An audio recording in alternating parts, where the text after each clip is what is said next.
What kind of person am I? What kind of coach am I? Strength conditioning, skill coaches, the strength community, or more importantly, the fitness community. You know, there tend to be some stereotypes, and I tend to not usually fit any of those stereotypes. I don't want to make it seem like I am making a stereotype when I talk about the very industry that I'm in, health, fitness, and so on and so forth. I'm in the performance industry, you know, but it is health and fitness, because to perform at a high level, you have to be healthy and you have to be fit, right? But it's funny because I don't consider myself an elitist. And, you know, what is an elitist? Well, you know what? Usually elitists, they tend to, you know, put themselves on a high pedestal and usually portray a position that they're more important than you, they're better than you, and if you're not like them, you don't do what they do, then they somewhat hold a superior position over you. And I'm not that kind of person. I'm not that kind of coach. Recently, my son made a comment. He goes, "Dad," he goes, "you know, look at that person's fat." And I said, Rocky, you know, we don't call people fat. You know, yes, the person is overweight. But I wanted to make a point with my son. You know, we live a healthy lifestyle in our household.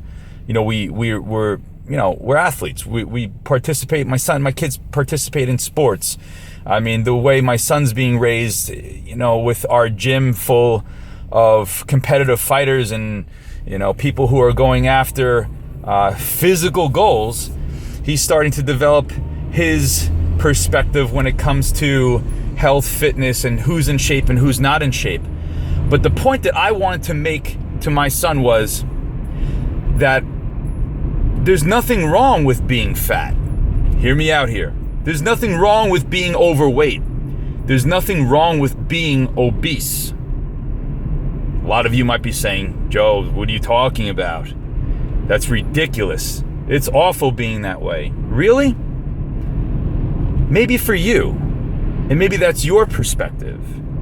What I think is awful is to be living a life that you don't want to live. To be, or to look a certain way and not being happy with yourself. I think that's awful. But if you're overweight, if you don't exercise, and you're happy, God bless you. Because going through this life, it's about having the best life experience possible. And who the hell am I to say, even with all my infinite wisdom and knowledge about health, fitness, and lifestyle, performance, who am I to cast judgment on somebody and their choices, especially when they're happy with their choices? See what I'm saying here? So my position as a person, as a coach, I'm not an elitist.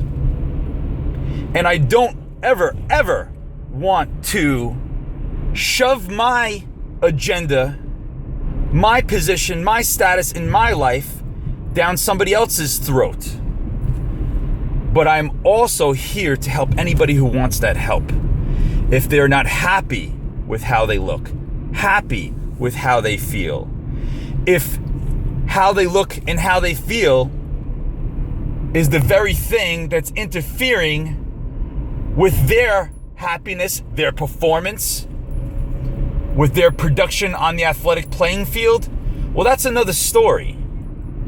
I have a lot of friends outside of the gym who don't live the type of life that I live. And our conversations are usually not going the way, "Oh, hey man, well, you know, you really shouldn't eat that, dude. You know, you really shouldn't be doing that. You really shouldn't. No, that's not the kind of person I am. who the hell am I to say something like that, especially to my friends? Now, if they ask me, Joe, I could really use an exercise program that can get me in better shape, or, can really incorporate some of the things that you incorporate with your fighters, and some of the things you incorporate with the people that you train at the gym, then I'll be more than happy to offer my help to them. But by all means, I would never, ever in a million years think or try to shove my life and the things that I do onto somebody else. They have to want it. They have to want me to help them in that manner, not the other way around. And I think that's also a disease in society. And the disease, it's like a cancer that's almost spreading and growing. This judgment on others according to how they're living their life, as if the way that they're living is the way everybody should live. No, it's called respect, tolerance. It's called staying and minding your own fucking business. What is being the light in darkness? In my opinion, the light in darkness is helping others when they want help. Being there for others who need help. But it's also being tolerant of others, especially those who have different opinions, who have different lifestyles than you. It's called being a good human being, as opposed to being judgmental, right?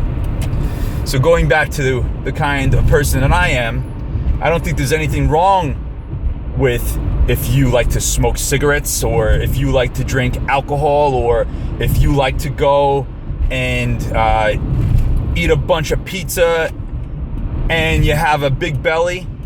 Some of the most beautiful people I've ever met have had fat bellies, right? Some of the greatest people that are in my life right now, some of them are outside of the gym, or outside of the fight community, right? Outside of the performance industry. And it's funny because a lot of coaches that I've come across, they almost have, they really do. They have a disease. They have like eating disorders.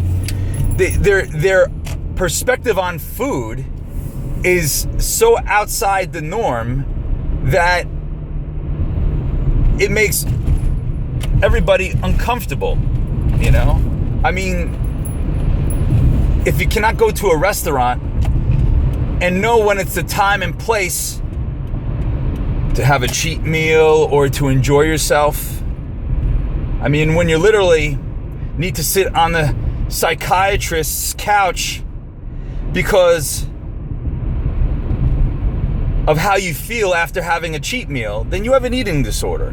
Your view on food is unhealthy.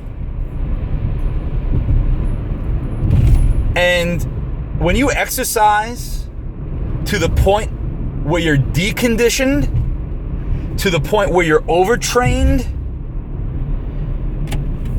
you got a problem, man. Hate to say it, you have a problem. You got to go get that checked out. And there's coaches coaching people to be like that. That's not healthy. It's actually anti-performance. And quite frankly, it's out of balance.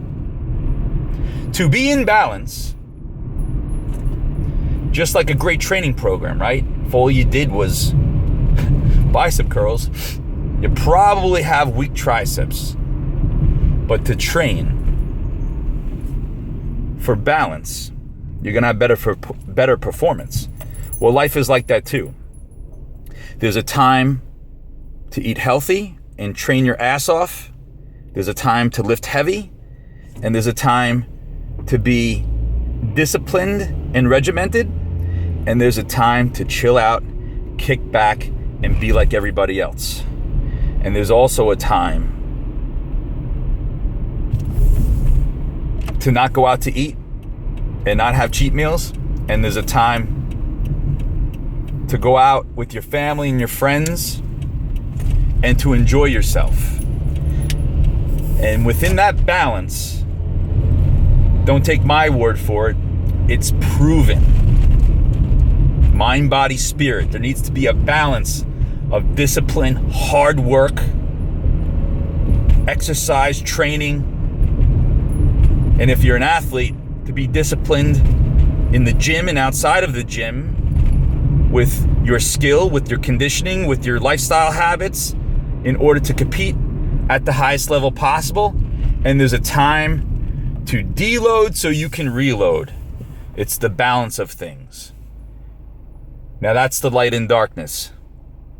Sacrifice for reward is the YESS Training Barbell Club. My name is Joe Rossi. We are the YESS Training Barbell and Fight Club. We are a professional strength conditioning and skill gym for fighters. We pride ourselves on being the real life Rocky Balboa gym. I invite all those to learn more about us. If you're interested, check out www.yessbarbell.com.